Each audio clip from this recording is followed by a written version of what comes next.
Hey, I'm Jason C. Brown from KettlebellAthletics.com. I just wanted to share with you 2 intermediate kettlebell exercises you could use for your clients and your athletes.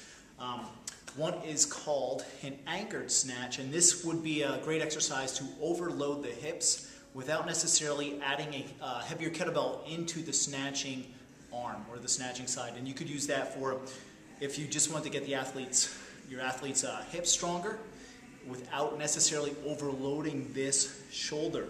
Or if you only have like one light kettlebell and you still wanted to teach and strengthen that snatch pattern, you could use an anchored snatch variation.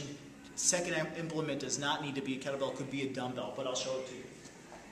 We're going to snatch vertically on this variation, and this belt will simply be the anchor. That's going to anchor my hips down. I'll be snatching on my right side. So we're here.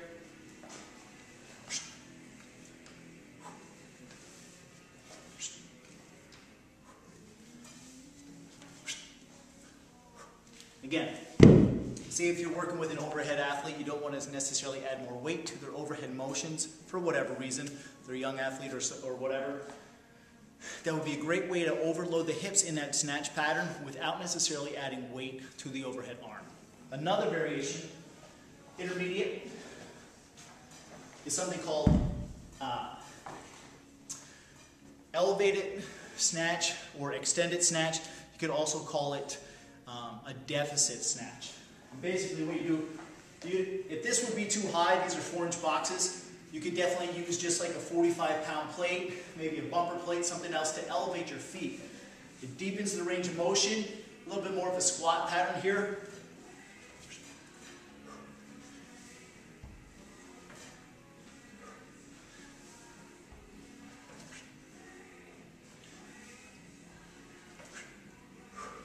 Now, both the anchored snatch and the extended snatch or deficit snatch are more vertical patterns. I think the vertical patterns carry over better to youth athletics and athletes in general.